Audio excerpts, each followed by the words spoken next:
আমি বলেছি স্থানীয় স্তরের নির্বাচনে কালীঘাট তৃণমূল বলুন আর ঋত তৃণমূল বলুন, দুপক্ষরই বেহাল অবস্থা, লোক পাবেন।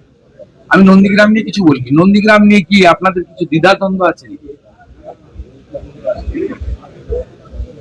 অন্নপূর্ণা যোজনাকে নিয়ে আমি ৯,৭০০ ভোটে জিতেছিলাম, তো আমার কগুণ বেড়েছে ১৯৯৬ থেকে ১৯৫৬ থেকে ৫ গুণ। তো এটার সঙ্গে ৯,৭০০ গুণিত ৫ যুক্ত করে, তাহলে যেটা হয় সেটা হয়।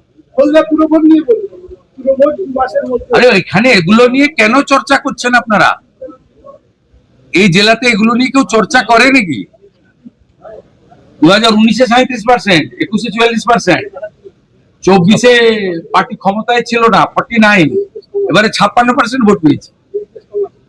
তৃণমূল দাঁড়িয়েছিল দুটো পিলারের উপরে, একটা পুলিশ আর একটা আইপ্যাক। পুলিশ তো নেই, সরকারে না থাকলে পুলিশ থাকে না। আর আইপ্যাক তো ভোটের আগে পাতনি গুছিয়ে পালিয়ে গেছে। দু চারটা নিচের তলায় চ্যাং ব্যাং ছিল, সেগুলো দেখতে পাওয়া যাচ্ছে না। এরপরে কি দ্বিধাদ্বন্দ্ব আছে? 70% ভোট বিজেপি পাবে। তোলাবাজি বন্ধ হয়ে গেছে, সিন্ডিকেট রাজ বন্ধ হয়ে গেছে, রাস্তায় হাত পাতার লোক নেই, রাজধানী নেই, মিথ্যা মামলা নেই। ও তো ভালো আছে, আনন্দ আছে, সবকে জেলে ঢুকানো হচ্ছে। এখানকার বিজেপির লোকেরা তো উচ্চ শিক্ষিত, উদার, ক্ষমা ঘৃণা করে দিয়েছে। তো এখানে সব ভেবে লাভ নেই। গোটা রাজ্যও ভালো হবে, এখানে তো আরো আগে থাকে।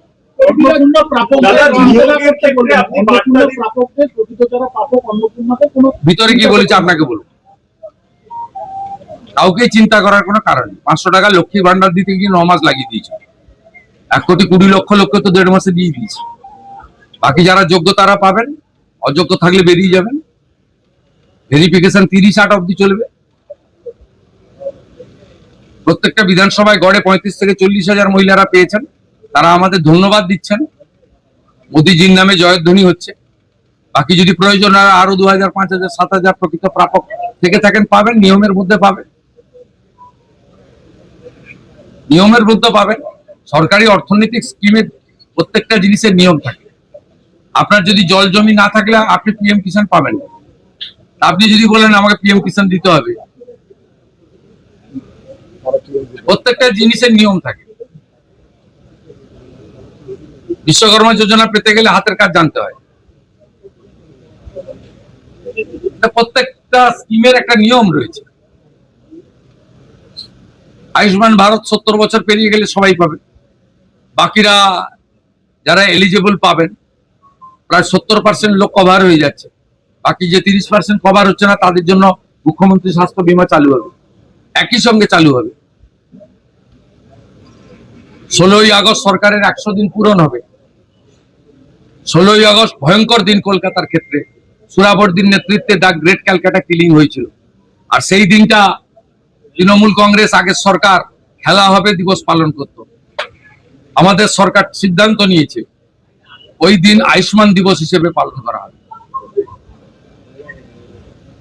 ওই দিনই জানতে পারবে। অর্থাৎ আপনাদের চিন্তা করার কোনো কারণ নেই। এত তাড়াহুড়া করছেন, মাত্র 62 দিন বয়স হয়েছে। মসজিদের ক্ষেত্রে সিদ্দিকুল্লাহ চৌধুরী তিনি বলছেন যে কোনোভাবেই রাস্তায় নামবেন না, কোনো গন্ডগোল করবেন না। উনি কে আমি জানি? উনি কে? না, উনি এর আগে ওয়াকফের সময় জাতীয় নিরাপত্তা, বিমানবন্দরের নিরাপত্তা অগ্রাধিকার পাবে, এর বাইরে মুখ্যমন্ত্রী কোনো কথা বলবে না।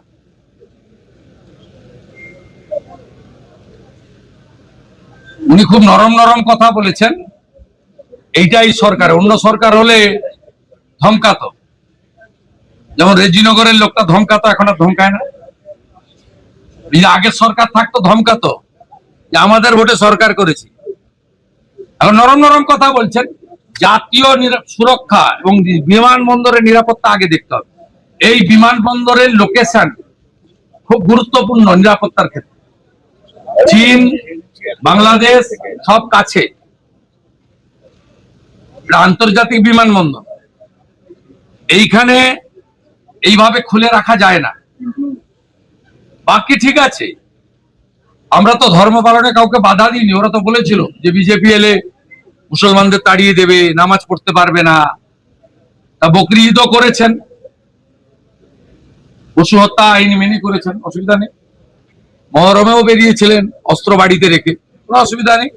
ভদ্র থাকবেন, আইন মেনে চলবেন, ডিজে থেকে দূরে থাকবেন, নিজের ধর্ম নিজে পালন করবেন, অন্যর কানে গিয়ে ফুফু করার দরকার নেই।